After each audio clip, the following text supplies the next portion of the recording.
Okay, so this is, it's Wednesday, January 12th, 10:38 a.m. This is the second half of the Senate Natural Resources and Energy Committee morning session. And we are going to pick up on a topic that we've been working on for, well, every year. We do some more work on solid waste issues. It's an evolving there's evolving technologies, evolving challenges. And this morning, wanted to return to something we've talked about in past years, and that is the concept of extended producer responsibility, which we use for some other materials like paint, batteries, electronic waste. And the idea here is in the world of packaging, for instance, that can we create a system in which those who are creating the waste have a duty to help us handle that waste at its end of life in a more sustainable environmental manner. We have three guests with us, and before we start with Mr. O'Grady and the bill walkthrough, I'd like to say hello again to Mr. Leddy, Mr. Chapman, and if the two of you could just introduce yourself for people who are going to be watching so they'll know who we all are. How about Mr. Leddy, you first? Thank you, Senator Bray. My name is John Leddy. I am the Executive Director of the Northwest Vermont Solid Waste Management District, a solid waste district within the state of Vermont. I represent Franklin and Grand Isle counties that are made up of our district. And I am also the president of the Vermont Solid Waste District Managers Association, which is a professional group that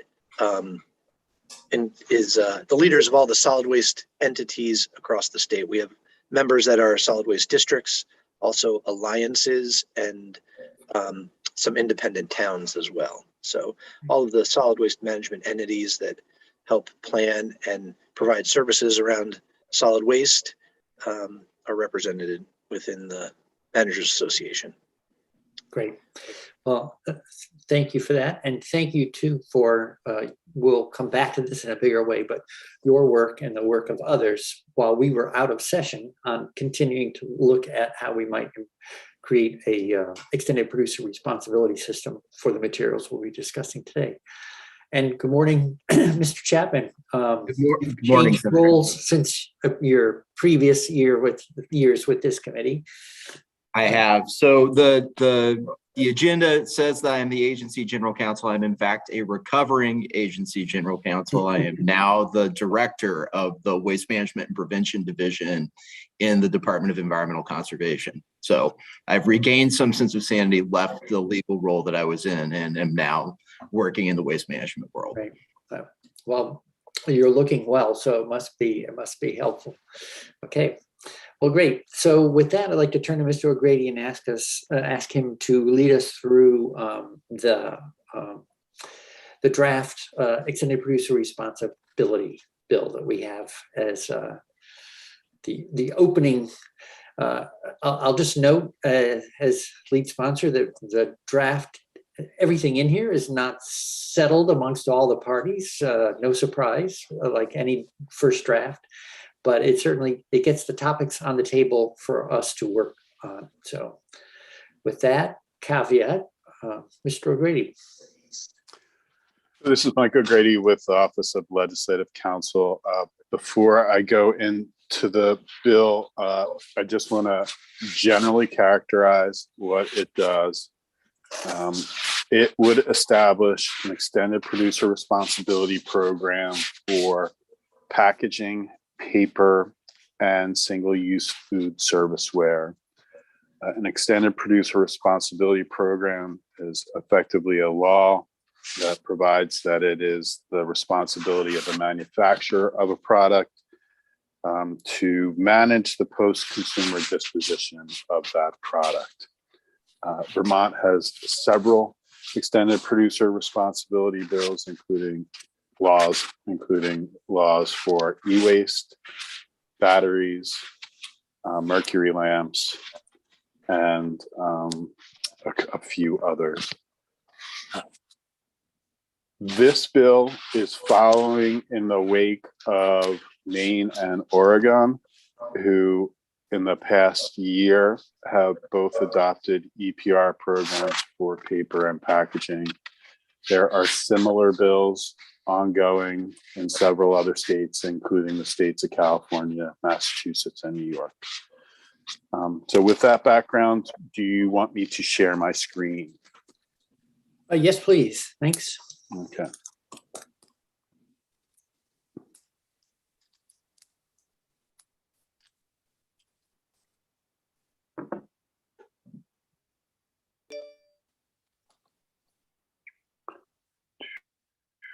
Okay, can you see my screen?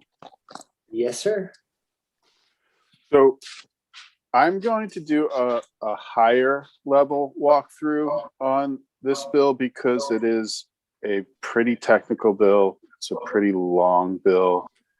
And you have two other witnesses that are following me.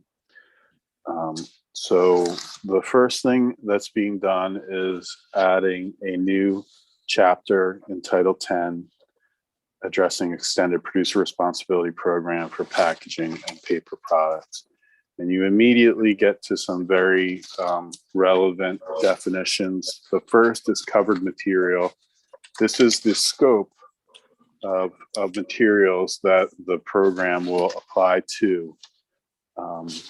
And the manufacturers of these materials will be subject to the requirements for managing disposition of them post-consumer.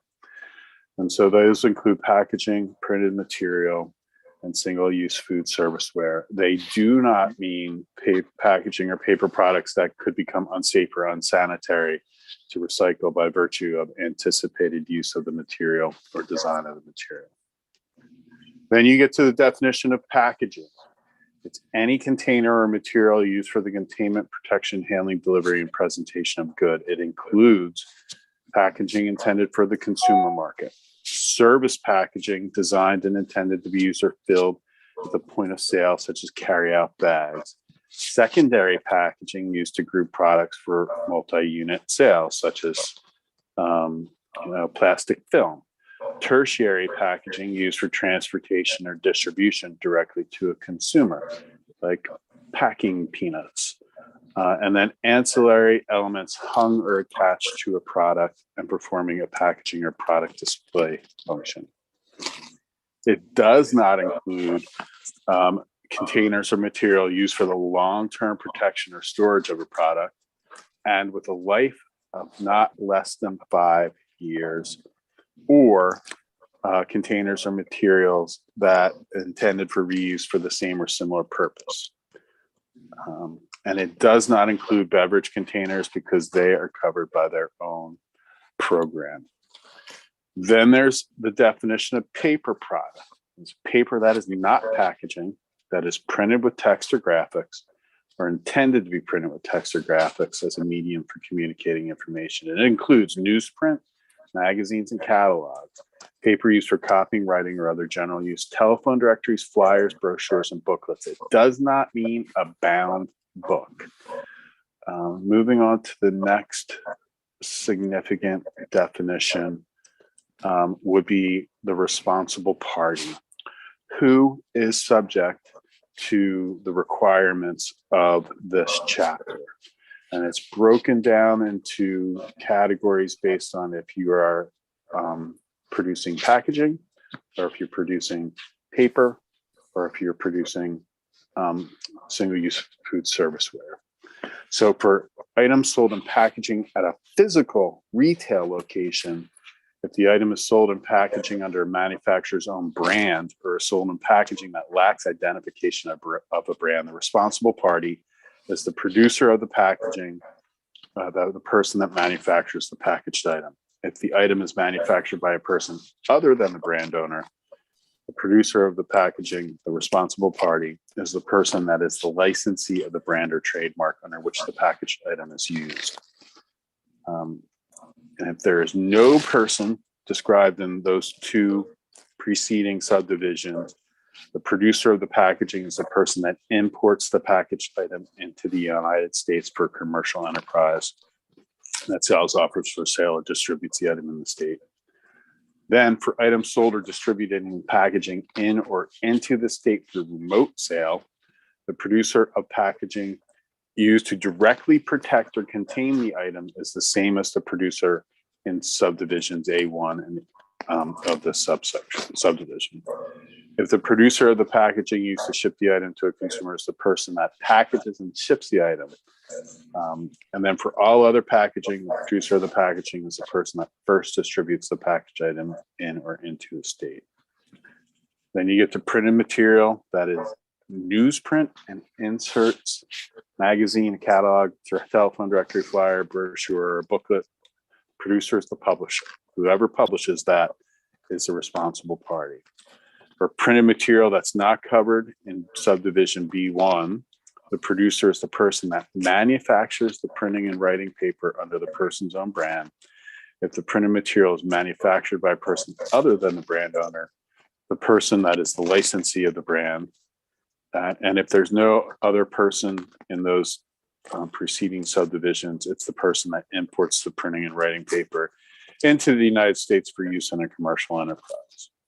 And then the producer of single-use food serviceware is the person that first sells or distributes the single-use food serviceware in or into the state. And I want to stop there and say, wow, that's pretty complicated. It's pretty detailed, but it's actually the standard that's used in Oregon. So you're providing conformity for manufacturers across states as to who is responsible. I'm going to skip over reusable and sell and then go to single-use food serviceware.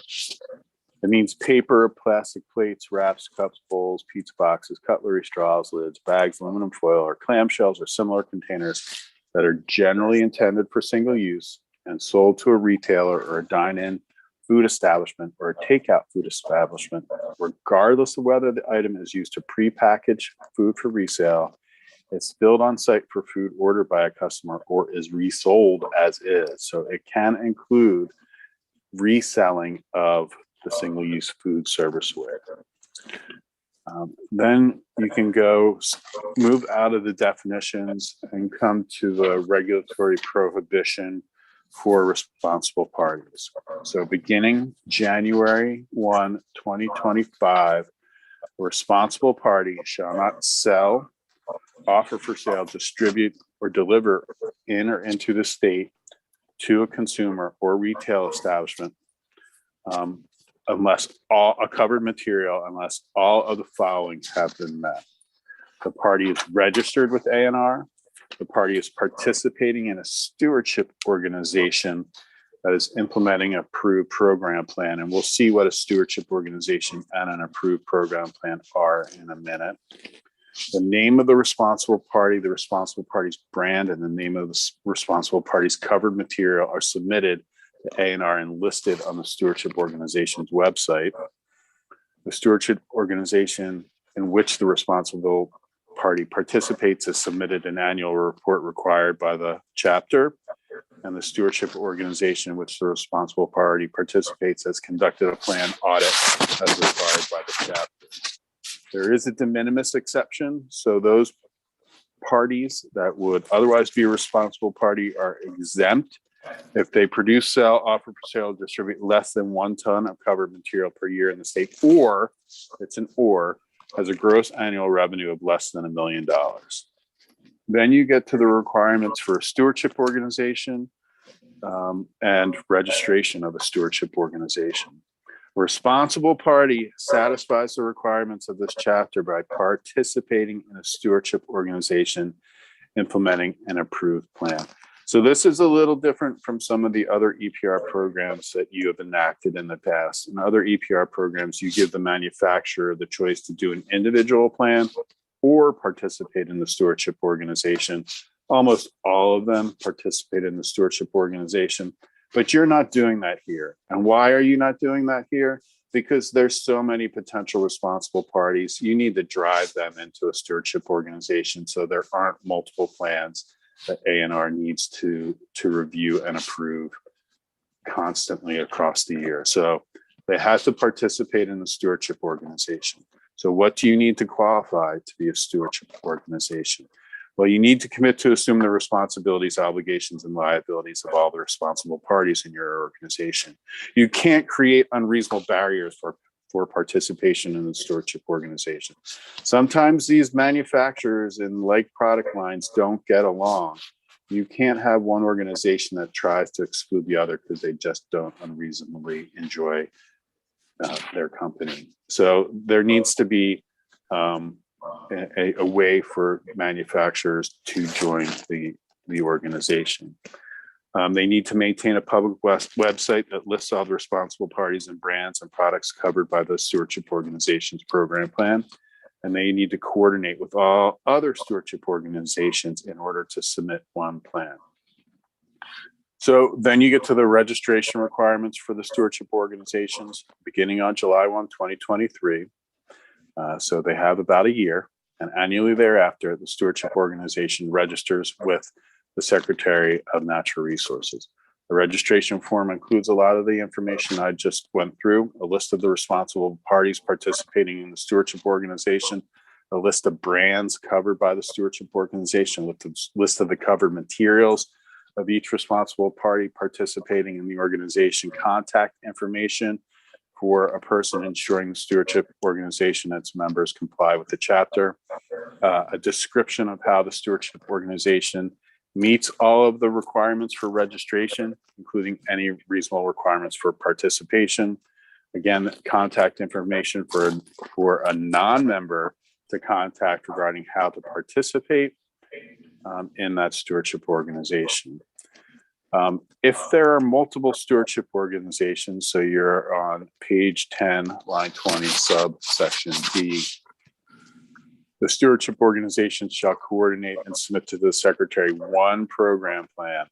So again, this is a desire so that there's only one plan, that there's only one administrative burden for A&R to enact only one program that's going to be implementing collection and disposition.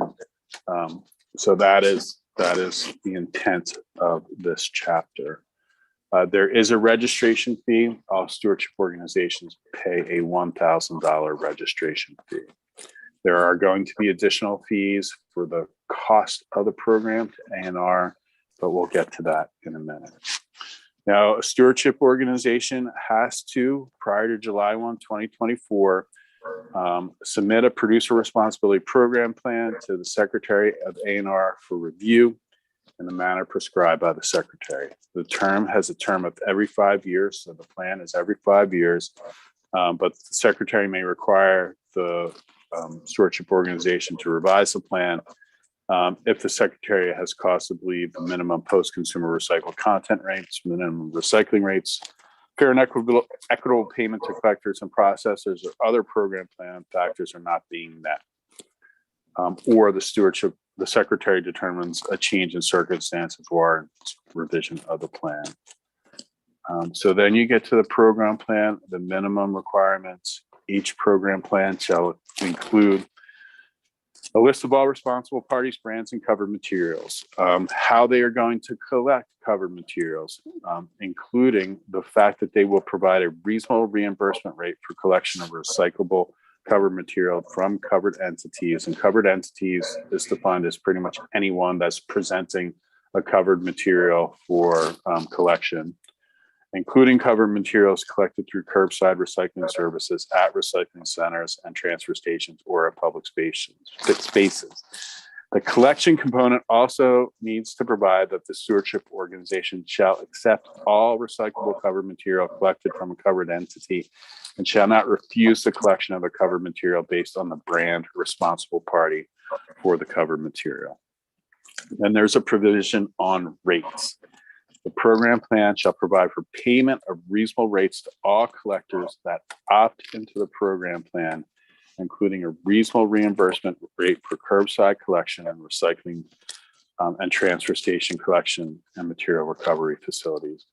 The rates are calculated according to what's called a needs assessment, which is in 7190 of the title, which we'll go through in a minute, and that the rate may vary by marketing condition, collector facility, compliance, region, collection condition, or other criteria. Rates are reviewed annually by A&R. There's and the advisory council. We'll go through the advisory council in a minute as well. One of the things I want to note, in other EPR programs, the plan says that collection is free for a covered entity. You don't see that provision here. You don't see a directive that the manufacturer has to provide for free collection for the public. That might wind up being the end effect, but it is not required in this bill.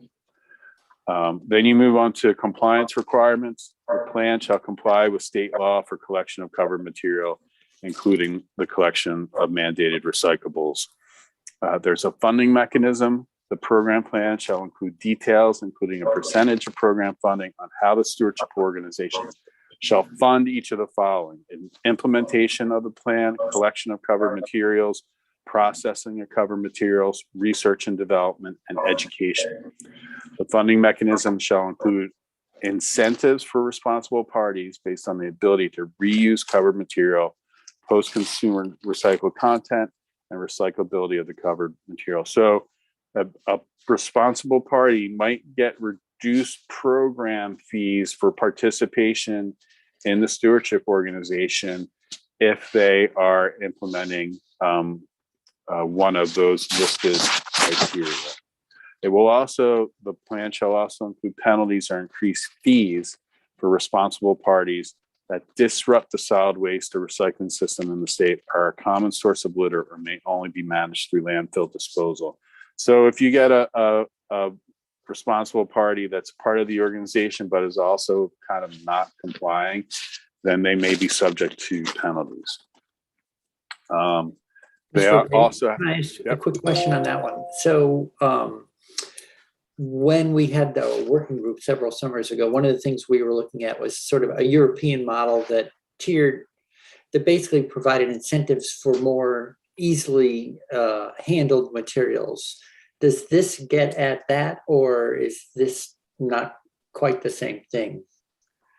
It gets at that, but it doesn't mandate those incentives as state policy. It requires the plan that stewardship organizations implement to include them. Right. Okay. So it maybe you can still consider it state policy, but it's not going to be implemented or administered by the state agency. It's going to be administered by the stewardship organization and the responsible parties in that organization. Okay, thank you. So, I mean, if you look at those two subdivisions, B1 and B2, they kind of go hand in hand. If you're a good actor and you're implementing these practices, such as ability, producing products that have the ability for reuse or recycling, or have PCR, post-consumer recycling content in them, you get some benefits. Maybe your fees for participation in the organization go down. But if you're a bad actor and you're just not playing along, and you're not, you put materials into the system that disrupt the recycling system, well, then you're going to get penalized. Your fees for participation in the organization might go up because it's going to cost more to manage the items that you put into the system.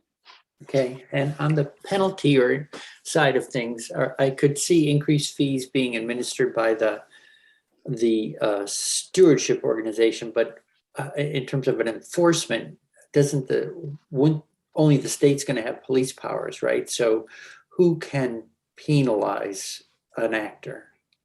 Well, you're correct. Under state enforcement authority, the state is the one that will bring in enforcement action. This is more about the operation of the stewardship organization itself.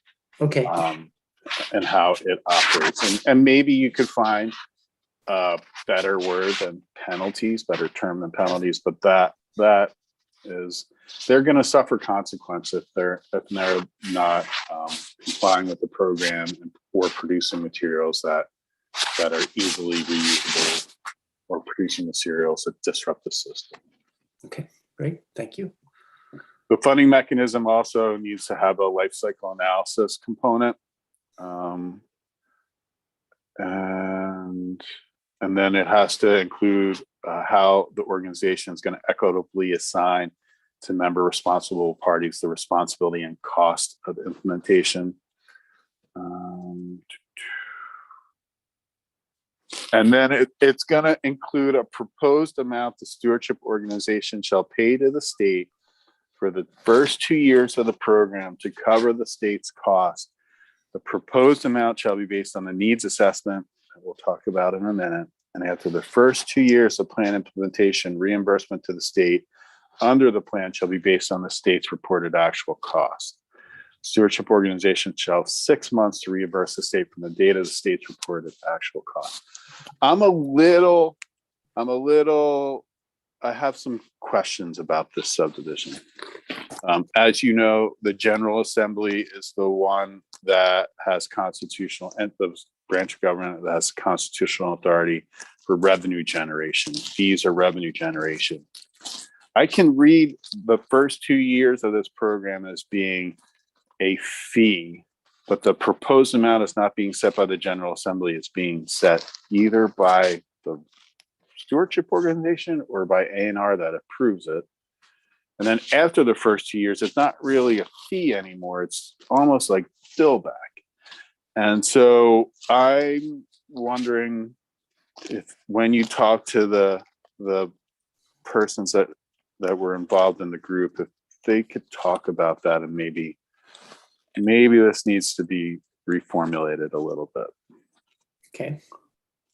The plan needs to include performance standards.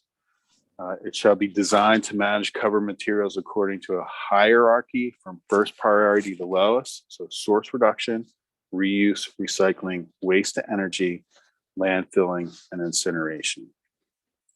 And the program shall be designed so that as the program plan is implemented, the program achieves higher rates of reuse, recovery, recyclability, and recycled content for the covered materials.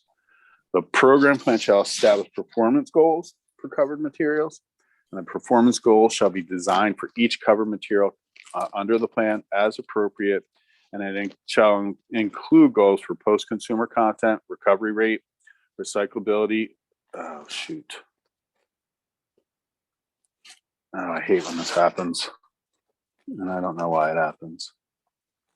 There we go.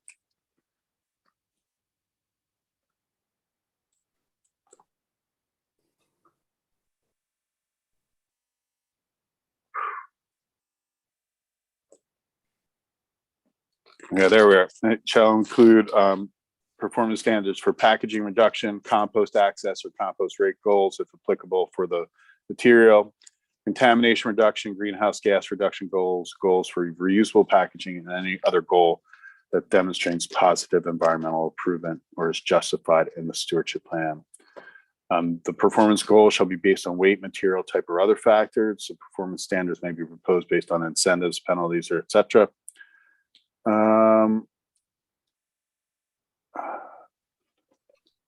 So the plan shall require the stewardship organizations and members to reduce all covered material by the plan to the maximum extent practical, and by not less than 25% by January 2035. So you have a 25% by 2035 requirement for reduction of the covered materials covered by a plan.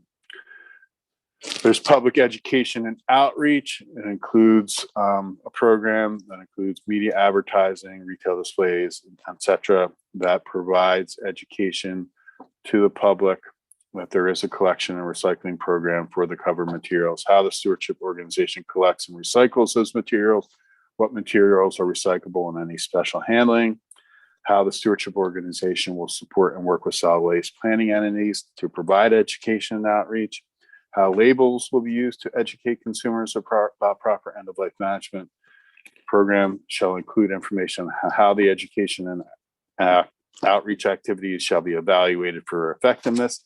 If upon review, the secretary determines that the organization is not sufficiently meeting performance standards, secretary may require additional education and outreach programs. There needs to be compliance with appropriate environmental standards. There needs to be a proposed list of what recyclable materials to be collected under the plan. And then the program plan needs to describe how it will minimize litter and fund the cleanup of litter from covered materials. There then needs to be an annual report.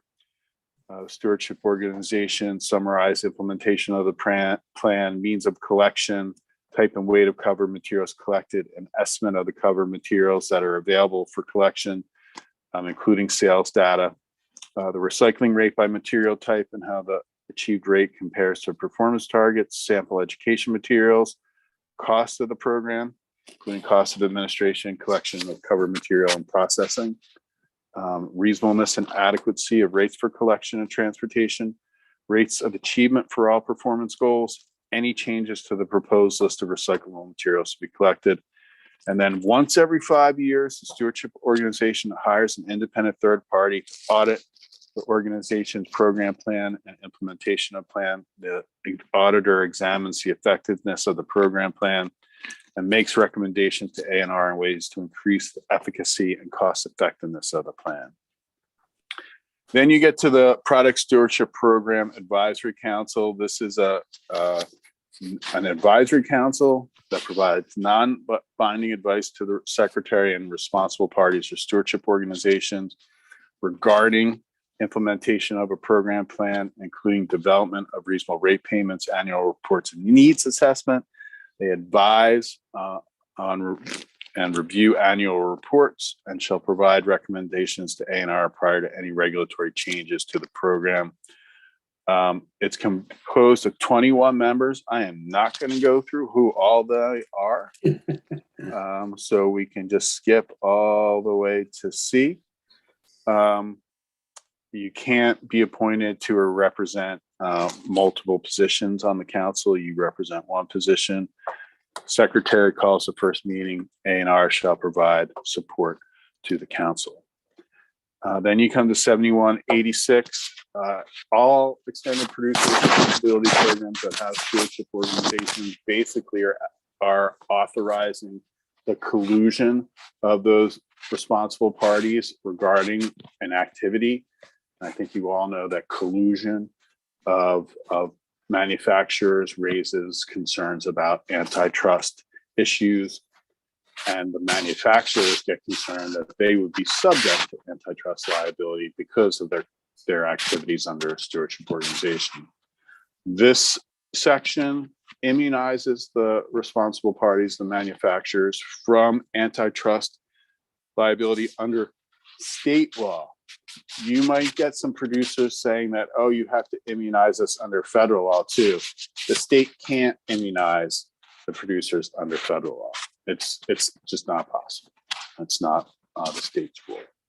So you'll see that the responsible party, the group of responsible party stewardship organizations implementing an approved plan are individually or jointly immune from liability for conduct under state antitrust laws, consumer protection laws, to the extent the conduct is reasonably necessary to plan, implement, and with the requirements of the section of the chapter, basically.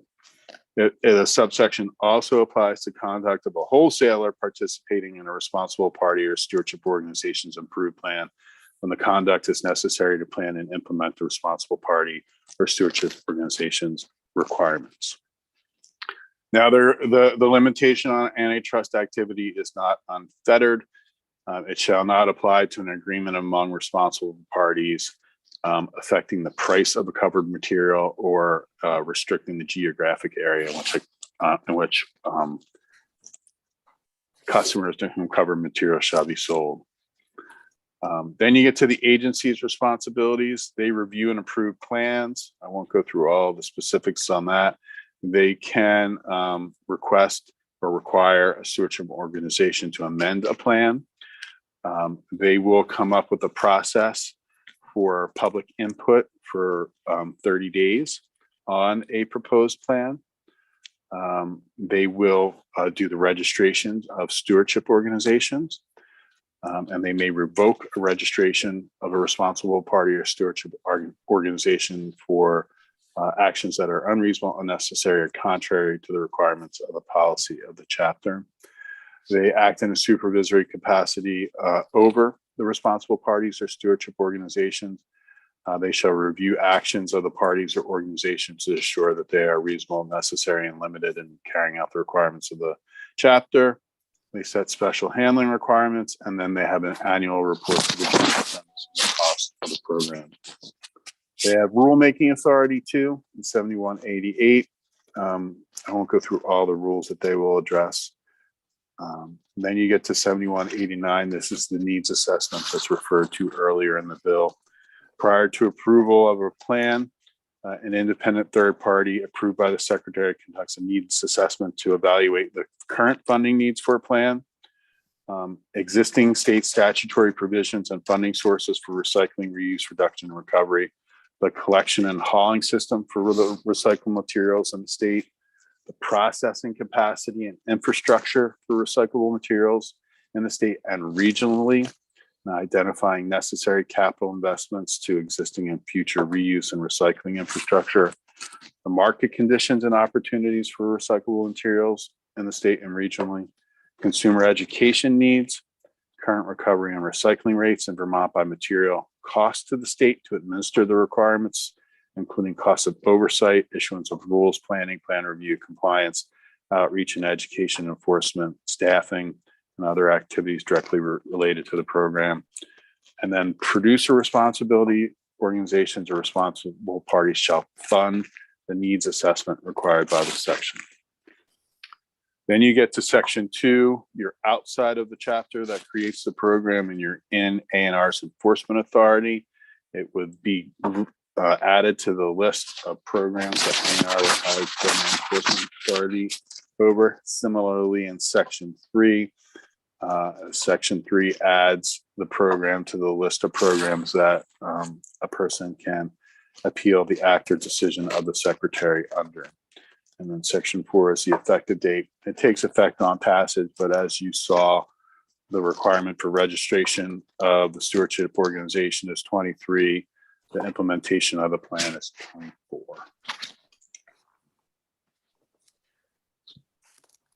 Great. So should I stop sharing?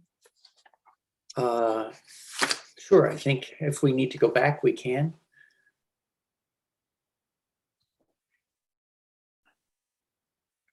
Great. Well, thank you for the walkthrough, and thank you even more for all the work in assembling a really a comprehensive program and approach to extended producer responsibility and waste. I had one quick question on something you flagged for us as we went by, the provision that was no free collection required for the public. Do you happen to recall how other states have landed on that aspect? The funding piece and the ability to address costs for collection, et cetera, that's similar to the other states, Oregon specifically. Okay. And I want to note that most of the work that went into creating this bill was from the working group and the persons on the working group. I can't take pride of authorship because they did so much work on it. Yep. Well, thank you. Okay. With that, then I'd like to go to Mr. Leddy. So that's a perfect segue, Mr. O'Grady, back to the working group that I think we've actually had a working group maybe for 3 years now, or since the summer when we did the summer following the plastic bag bill. All right. So with that, Mr. Leddy, would love to hear from you, your thoughts on the bill as drafted, sort of how you got to this plan. I know it's not exactly a consensus plan, and maybe you can just highlight some areas where we have a lot to learn. Obviously, it's a very detailed bill, but if there are things you want to highlight as one way or the other, pretty well settled, or an open area for more for more work in particular. Great. Well, thanks for the opportunity again. I'll go back. As you said, Senator Bray, there has been a general working group in a couple capacities that has been working on this issue since 2019, probably, that followed the single-use plastic ban, that banned plastic bags. Out of that, that group looked at potential future legislation and programs that could help the state manage package waste, specifically single-use packaging. That group worked in conjunction with the Vermont Product Stewardship Council to help develop legislation for the 2021 session. That resulted in H-142 that did not move forward last year. Then following the 2021 legislative session, the Vermont Product Stewardship Council engaged through Product Stewardship International, which is a national product stewardship group that assists the Vermont Product Stewardship Council.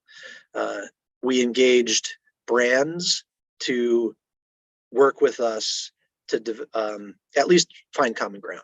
And that was driven by, as Mr. O'Grady said, the passage of legislation in Maine and Oregon.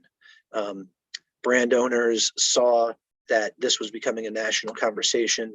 It was going to spread throughout the country, and they wanted to make sure their voices were heard. They were not heard. They felt they were not heard in both of those states when those laws were passed, and they wanted to address certain aspects of it, of both of those legislations.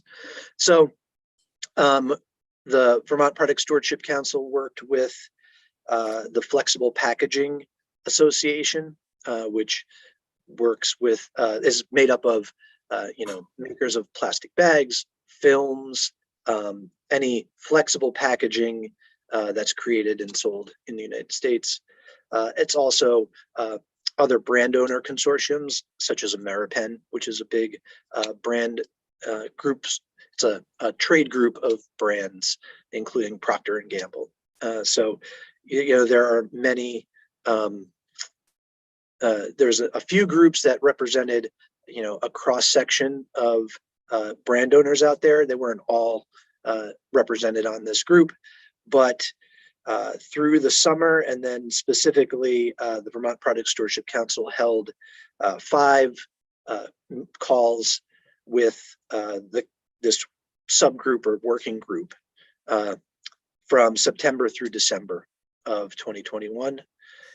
In that, we developed a document that essentially took H-142, so the bill that was in the House last year, and worked through it point by point to find consensus, or at least agreement on aspects of that bill.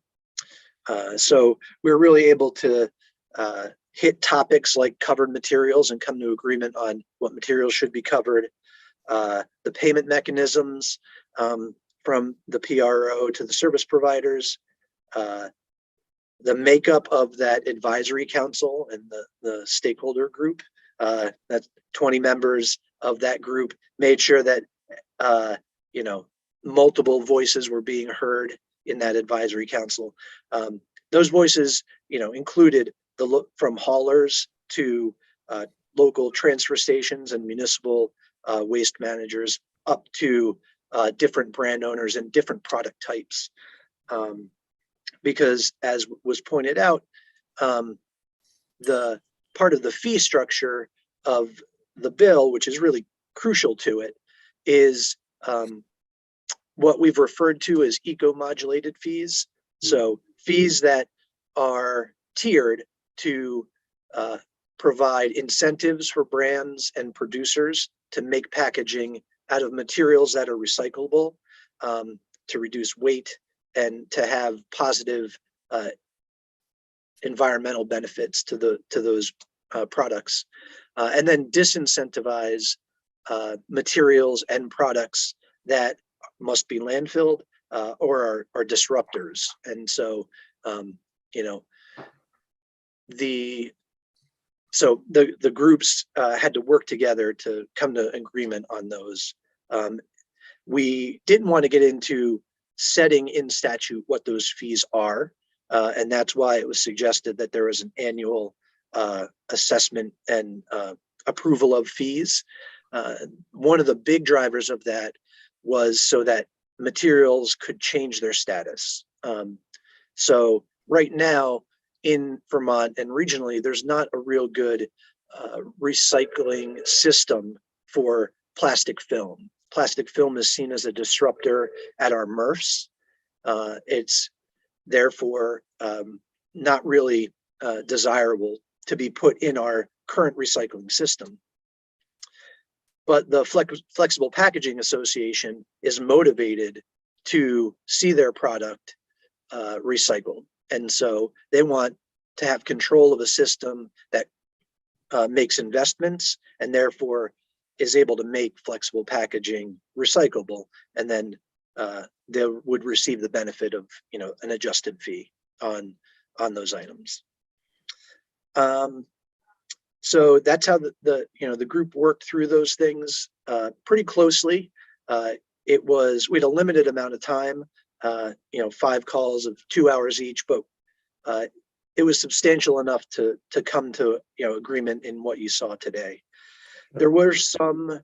Can I ask a quick question on what you started with 142. 142 was based on the earlier proposal from the group, right? I believe so, yes. Yeah. Yep. Okay. Areas that there were less agreement around, litter was one that some of the producers did not feel that producers should be responsible for litter and paying for litter cleanup. That was probably one of the bigger ones I heard mentioned. There were some other disagreements around originally what parts of the collection system would be funded. And that's why the needs assessment was put in there and put right at the front, so that we could establish, what the collection system is in Vermont, and what the costs of that system are. And that would help determine what the reasonable, I forget what the term is right now, but the reasonable payment to collectors and service providers. Can I a question on that part? Yep. What part of collection system? So you mentioned films currently regarded as a disruptor, and so are you talking about, for instance, that the group might propose investments in film handling infrastructure so that it's less disruptive? Is that the kind of thing we're talking about? Yes, that is. Within the plan, there would be a part of the payments from the plan and from the PRO, the Producer Responsibility Organization.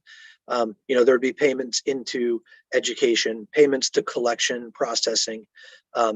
There was also a strong desire for there to be payments set aside for future investment, and that those investments would be, upgrades to MRFs, so that things like films could be collected.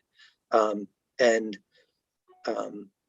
that way, the PRO is paying for those improvements. It's not upon Vermont and the Vermont municipalities or those who are in control of the waste system currently to make those investments.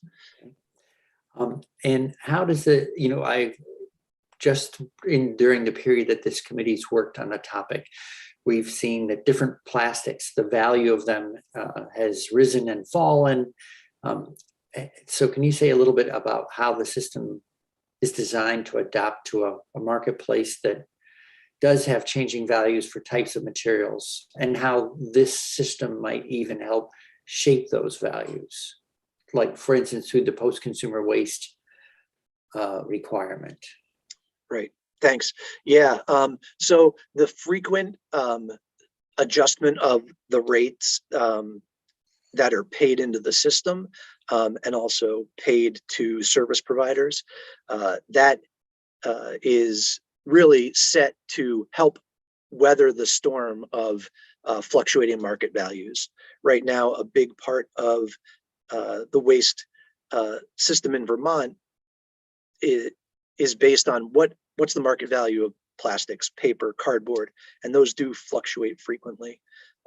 So the ability to adjust, I think there was a provision within the bill also that said that there could be an emergency adjustment. Is that correct, Michael? Yep. Yes, yes, there is. If Right, circumstances require. Okay, yep. So, most of the markets fluctuate in a pretty predictable pattern or over time. There are times where a precipitous drop in a market could really cause disruption, and that's where that emergency comes into play. But the markets can be affected, as you said, by what materials producers are using. And if we, and this law demands that there's a higher recycled content, PCR, which is pre or post-consumer recycled content, that will drive up the value of these materials. Less virgin material in the plastic bottle that we're using helps drive the market for the recycled content. So those can help stabilize markets and even increase the value of that recycled material.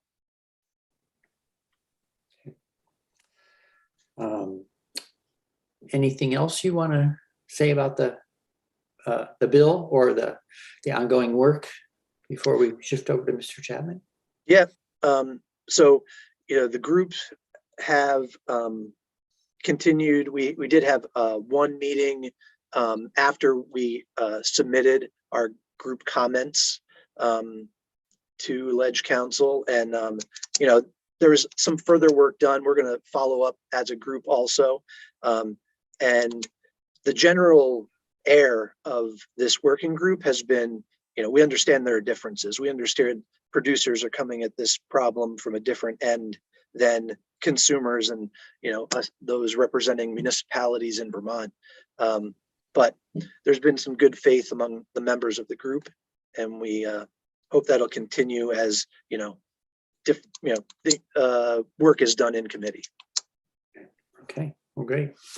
In terms of the overall design, I think there are so many systems that we have in whatever modern living that are complex that I always feel like one way I think about our goal in this committee is to make doing quote unquote the right thing the default, because to the degree that we can not have it turn out to individual actors have to step up to sort of quote unquote do the right thing on their own, perhaps unsupported, it makes it much less likely that we're going to get where we want to go on reducing waste, for instance, or reducing the amount of fossil fuels that goes into creating all the packaging that's used, and the emissions along with the creation of that package, which we haven't even talked about here at all. So, yeah, indeed. Thank you for your work, and please share our thanks with the members of the group when you next talk with them. Obviously, we'll be following up with you as a group and inviting people in as we dig into the bill. We look forward to it. Great. If there are not any committee questions for Mr. Leddy, I'd like to turn to Mr. Chapman. Sure. Good morning, Mr. Chair. So again, I'm Matt Chapman, Director with the Waste Management and Prevention Division. So I think it's probably worthwhile to start off saying that the agency's generally supportive of the concepts that underlie this and a packaging and printed material bill. There are several areas that are new to the agency with respect to some of the things that are going on with respect in this bill. It has the agency in the role of being a fee setter for both persons who collect and manage packaging and printed material, and at least my initial review is we're also reviewing fees that are established by product stewardship organizations. The agency has never had direct involvement in sort of that review process. So I think it's something that the committee needs to sort of think about, both from a resource perspective as well as the agency's expertise in that area. The other thing in my sort of preliminary, and I guess I would say my comments at this point are quite of a general nature, and I'm more than happy to come back with, specific comments on the bill as the committee progresses through its work. But the other thing is I think that the agency could actually benefit substantially from greater detail in the plan approval process. There's a lot of detail on what is in the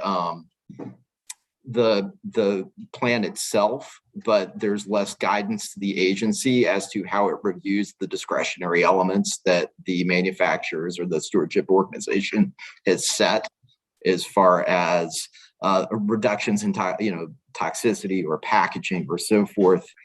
There's a lot of gray in that area. And I guess the sort of last element that I was trying to track as I reviewed this bill is the data collection that's coming in from both the stewardship organizations and the advisory council and the needs assessment, and how that tracks with the agency's review. Again, going back to the fees being established and whether we will have sufficient information to make the types of change, the fee setting that's being proposed. I guess last comment is it's an awfully big advisory committee of 21 persons. So historically my experience has been the greater the size of the committee, the more difficult it is to assemble them and get work sort of on detailed issues completed. And with that, I mean, again, I apologize for sort of the general nature of my comments, but we're just starting. Well, we've certainly been involved in the process. We're just starting to look at the text of the bill now, and have not done a detailed review internally. Right. Well, on that advisory committee, you're certainly welcome to submit a revised list of suggested members. But no, I'm teasing a little. It's always a very sensitive thing, of course. So we'll have to really look at that carefully, right? Smaller is a smaller group. I think we've all participated in this. It's easier to get work done, decision, getting to a consensus, etc. Who has a seat at the table formally and informally is always a challenge. And sometimes we have smaller committees with a larger council that's not voting outside it. Who knows? So there's a lot of models for us to look at. Okay. Well, thank you. I know it's a preliminary read. We're really, as I was saying, we're just getting bills and plus some discussion onto the table so people have an appreciation for what's in the room this session. Are there any committee questions for Mr. O'Grady, Mr. Leddy, or Mr. Chapman? Senator Campion. So this might be more for you, Mr. Chair. So the bottle bill itself, that is also, I know, on the table in our committee. Yep. Is that, with that, do you see that as rolling as a separate bill, incorporating it into this? I know that right now, I think correct me if I'm wrong, I think there wasn't discussion of plastics as it relates to the bottle bill in this, but right. or glass. Thanks for bringing that up. I had that in my notes and I passed by it. So Mr. O'Grady pointed out to us how containers are specifically excluded from this bill, but as a practical matter, and maybe Mr. Leddy, Mr. Chapman can both jump in on this one. I have, wondered aloud with the committee, if we're talking about such a large waste stream, we're talking about packaging, to what degree is packaging really that different than the packaging that holds a beverage? And would it behoove us to look at all kinds of packaging? Should we be talking about beverages at the same time that we're talking about EPR? And because on sort of a functional basis, I don't see a particularly bright line there. I know we already have existing law in the bottle bill, and now the House has revised that bottle bill. So thanks for bringing up that question. I don't know, Mr. Grady, if you have any thoughts on that, or Mr. Leddy, if your group talked about where the boundaries are, if you would consider including beverages or not. The group did talk about it. Sorry, Michael. Go ahead, go, John. The group did talk about it, and noting that Vermont has a long history with an established bottle bill and a bottle bill program, and that typically changes to that program have been slow. We thought creating a complementary system would perhaps be easier. They are very similar, like you said. I mean, the package that holds a soda is really not much different than the package that holds a laundry detergent, other than you drink one and you don't drink the other. But it's given the establishment of Vermont's long-running bottle bill, we just felt it could be carved out as exempt from this legislation. Okay. So I was going to note if 175, H175 passes as it passed the House, many materials that would have been covered by this EPR bill will move into that and under the umbrella of the beverage container redemption system, but not all, because there are exceptions for dairy products and plant-based milks and milk. So anything that's in those containers, that packaging would be covered by this EPR program. Okay. I'm also just cognizant that we also have the single source stream receiving these same materials. And so I don't want us to get hung up on sort of a perfect solution, but I'm also a little, being cautious around the notion of having 3 different streams managing waste that actually could travel in the same way. So the same bottle could end up in 3 different pathways, and to what degree are we being efficient versus are we making it a more expensive system to manage overall? So I don't know the answer to that question. It just occurs to me. But that's really interesting, because you have the products going through single stream, and some of them will probably be dairy. Some of these, like Yoo-Hoo bottles are gonna wind up in the single stream, right? And so how does the stewardship organization under EPR deal with that? They're probably going to wind up paying single stream facilities a fee for the management of the Yoo-Hoo bottles and other material like that. It's not that they're going to separate them out and deal with them distinctly. Yeah. It's probably that there's going to be some sort of assessment of what amount of product is being moved through single stream that the stewardship organization needs to pay for. Yeah. Sorry, I believe that's where the audit function comes in too, is auditing facilities for how many bottle bill items are going through the MRF and assessing payment that way. So Okay. All right. Well, great. Well, thanks for this. To me, this is just sort of the right level of introduction, getting a little bit into the detail, seeing what's in play.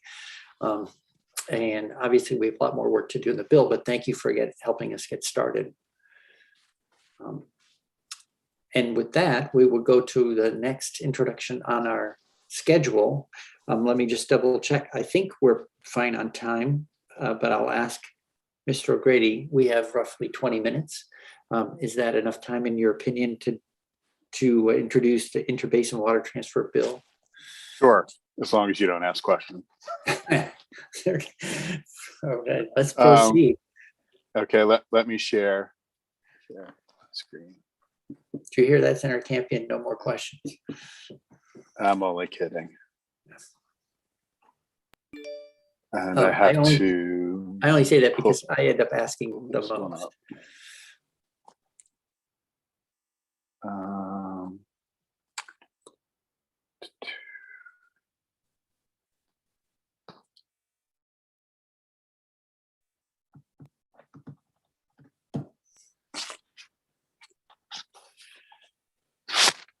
Hello? Hey. Hello, can you see my screen? Yes, sir. Okay, so just some background on this draft. Currently, there is not a permit program for withdrawal of surface water from the water for its use.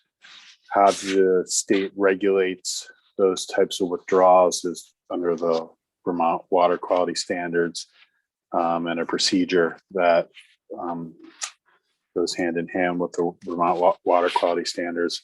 And basically that water can't be withdrawn to the extent that it impacts or negatively impacts or violates the water quality standards.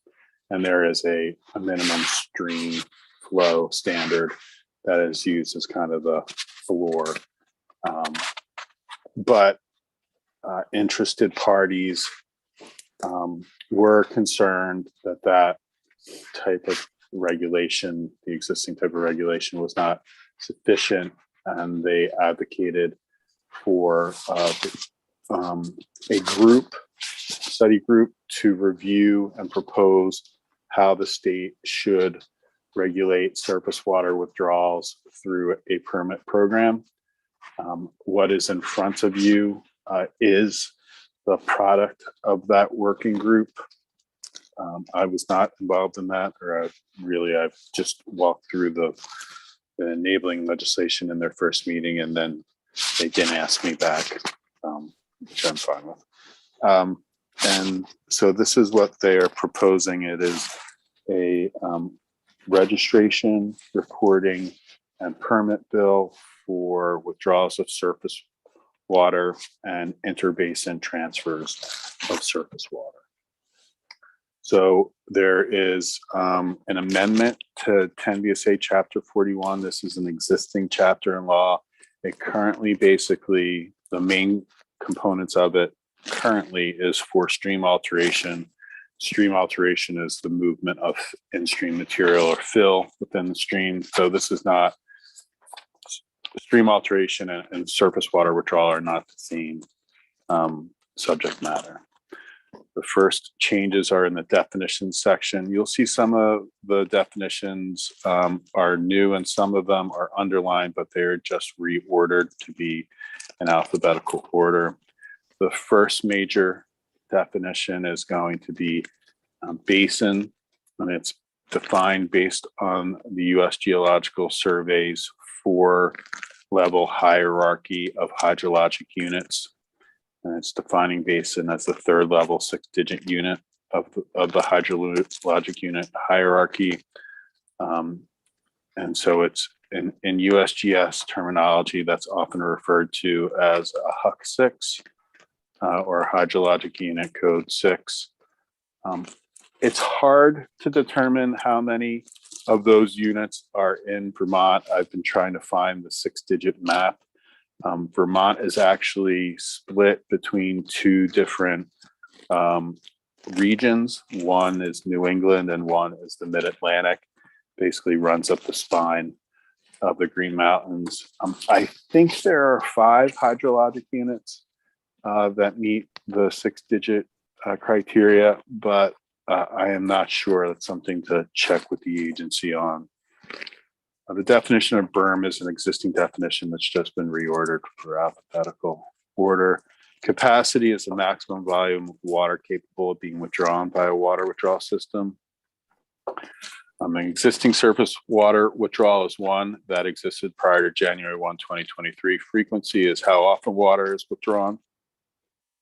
The interbasin transfer means the conveyance of surface water withdrawn from a basin for use in another basin. So remember, basin is the Huck 6.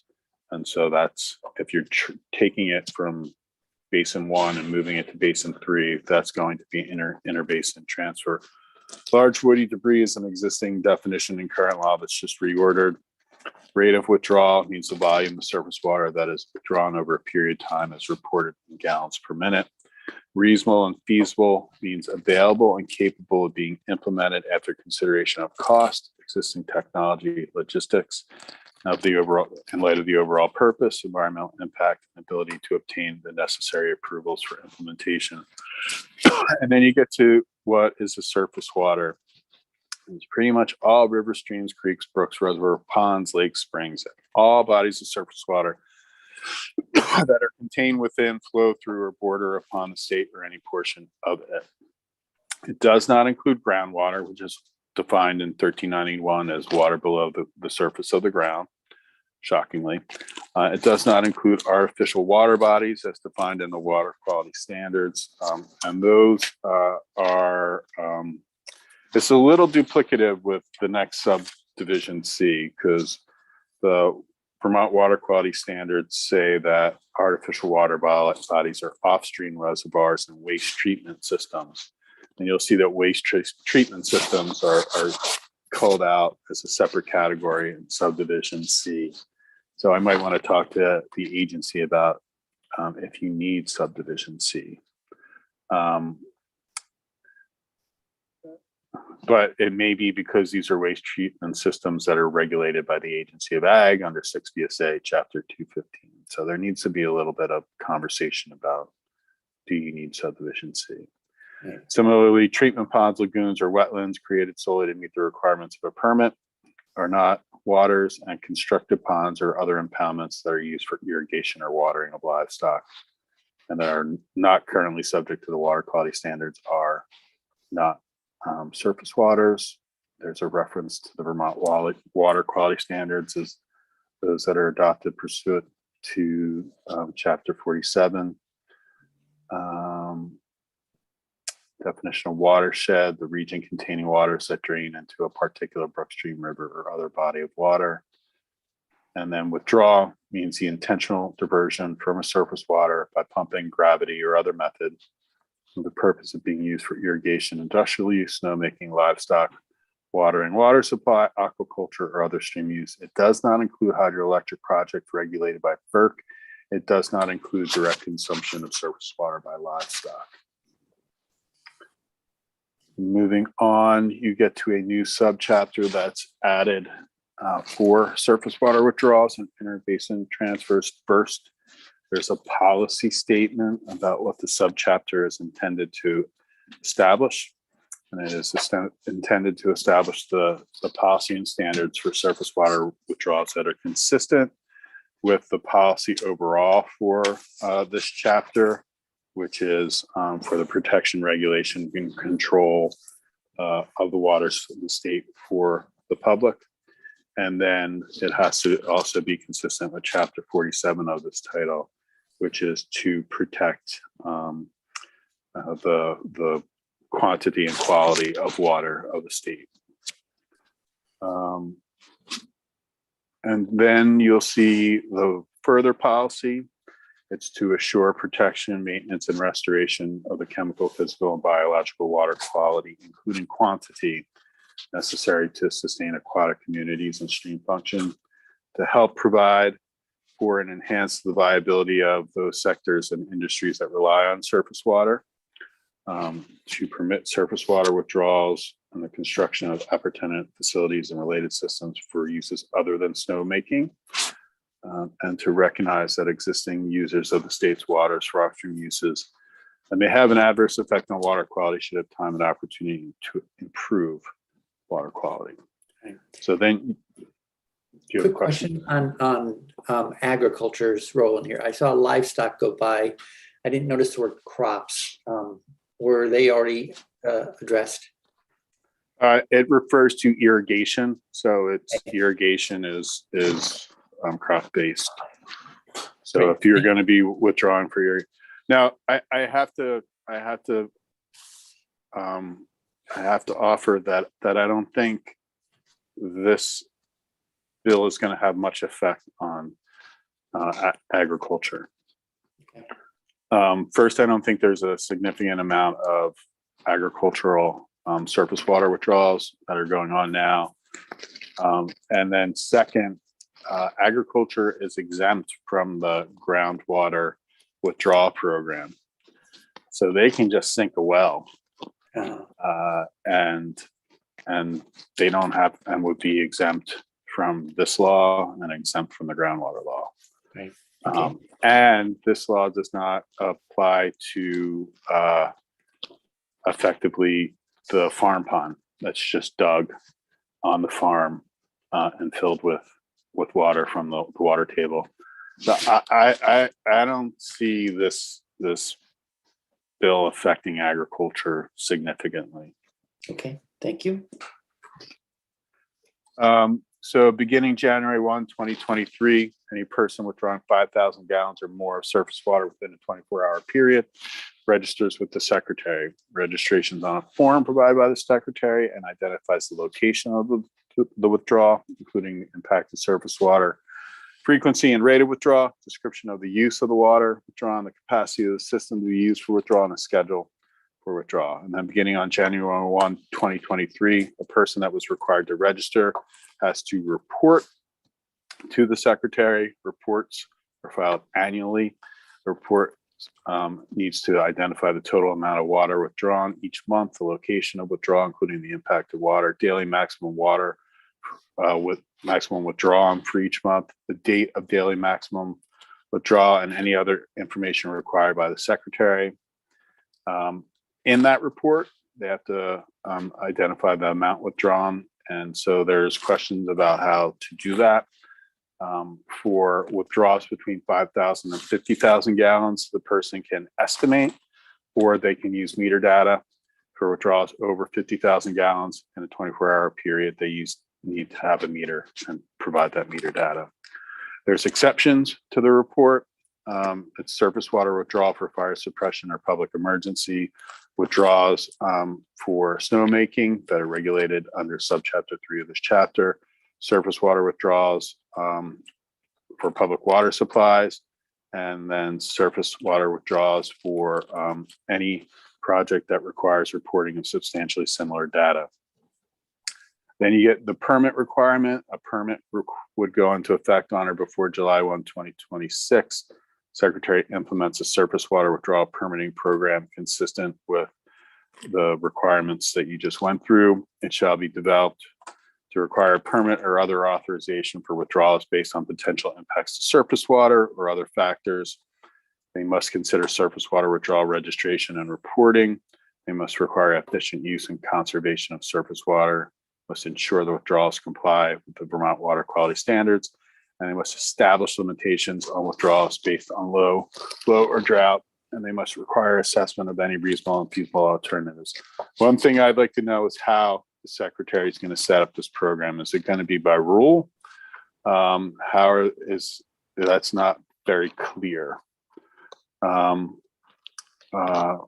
the application for a permit has to include much of the information you've already seen: the location of each withdrawal, description of its use, description of the proposed method of withdrawal, frequency and rate of withdrawal, estimated schedule for withdrawal, capacity of the system to be used for the withdrawal, the location of the proposed return flow, an estimate of the volume of water needed, a description of the alternative means considered for proposed uses of water that will have less impact on the surface water quality, any other information required.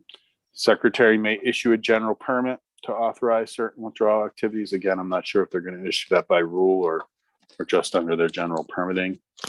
There are exceptions. A permit shall not be required for surface water withdrawals for fire suppression or other public emergency response. And for existing surface water withdrawals for snowmaking, The existing snowmaking withdrawals shall be reviewed according to sub chapter 3, which is an existing subchapter for snowmaking, and then some additional requirements in this bill in subdivision F1. For non-snowmaking, a permit shall not be required until July 1, 2030 for those existing withdrawals for non-snowmaking purposes, provided the existing withdrawal is both registered and reported, and no expansion of the withdrawal occurs on or before January 1, 2023. Expansion includes an increase in reported surface water withdrawal rate or volume and reported capacity. And then you get to the requirements for snowmaking. Existing withdrawals for snowmaking that have been reviewed and approved already under current law shall not require additional technical review, provided that the approved snowmaking activity is operated in compliance with the terms of the conditions of the Secretary's approval.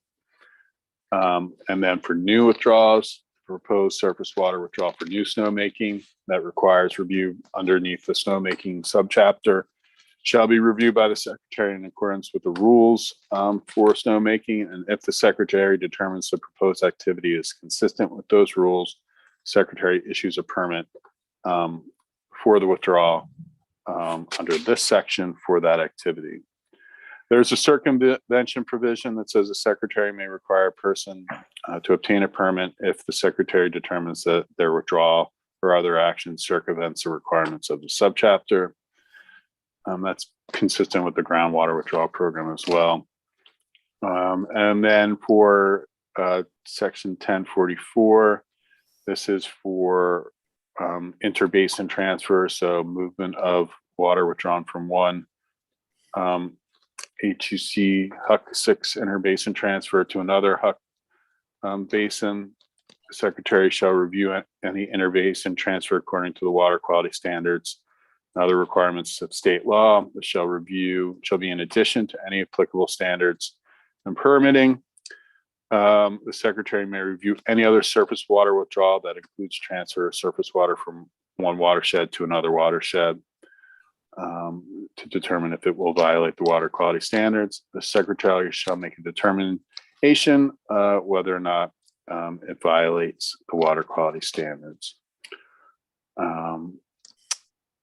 And then I just want to point out that for interbasin transfers, there might be a possibility that there's going to be a permitting requirement for the withdrawal if it triggers the withdrawal permit requirement. So if there's a withdrawal that triggers the permit requirement, that interbasin transfer needs a surface water withdrawal permit, and then they have to be reviewed underneath the interbasin transfer section for whether or not it violates the water quality standards. So then you get to rulemaking. The Secretary has authority to adopt rules to implement the requirements, but no directive to as to what they are going to address. So it says shall adopt rules to implement the requirements of this subchapter. Does it include the permit program? Does it include the general permit? Does it include exceptions? I don't really know. And then section 2, this is amending language you drafted or enacted last year regarding how the Secretary of Natural Resources implements review of Clean Water Act Section 401 certification programs. And it adds to the required review activities that are subject to regulation under Chapter 47, so surface water withdrawals. So now when the Secretary is going to do a Clean Water 401 review, they are going to look at activities subject to Chapter 47 if it otherwise triggers a 401 review. Section 3 is adding enforcement authority for these withdrawals, and section 4 is appeal of acts or decisions of the Secretary for these withdrawals. And then the whole act takes effect on July 1, 2022, but there are dates for registration reporting. Great. Any committee questions for Mr. O'Grady? I guess we can end screen sharing. All right. Well, I want to thank committee members for hanging in here an extra couple of minutes so we could complete the walkthrough. Thanks, Mr. O'Grady, for a fast but complete walkthrough on the language in the bill. So thank you, committee members. Just a reminder, tomorrow's Thursday, which is an LCAR day for Senator McDonald and me. So we have a 9 o'clock start.